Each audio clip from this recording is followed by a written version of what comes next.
nytårsmad er der torsk eller til nød en mørbræd. Niks. I år står den i rigtig mange hjem på den japanske spise sushi. Det er rå fisk rullet ind i tang. For nogen måske lidt alternativt, men i de små sushi-restauranter ruller de i dag på livet løs for at blive klar. Det her det er så nytårsmenuen. Vi har valgt 5 forskellige slags makiruller.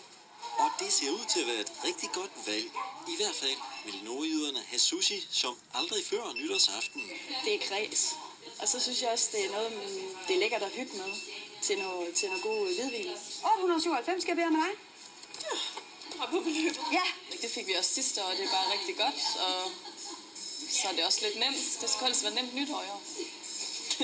Det er 4. gang Signe og hendes kokke laver nytårssushi til aalborgenserne. Jeg tror måske også, en er for lidt til jer. Bestillingerne er væltet ind og ligger hele 40% over sidste år. Det er bare blevet mere og mere, og ja, i år er det så nærmest eksploderet. Så det er jo super dejligt. På TV2's hjemmeside svarer 9%, at de skal have sushi nytårsaften. Den her er med kylling, tranebær og cashewnødder. Rå fisk, kylling, ris og rejer og meget mere rullet i tang er blevet en hård konkurrent til torsken. Jamen, det var faktisk i går. Egentlig var sidste frist for at bestille i går, men Søren Dalsgaard når det lige akkurat. 03:38. Jeg glæder mig til det rigtig meget. Det er rigtig lækkert. Jeg laver det også nogle gange selv derhjemme, men det har jeg slet ikke tid til i morgen, så er det her optimalt.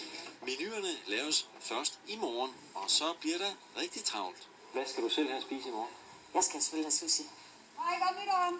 Jamen tak lige måde, og tak for hjælp.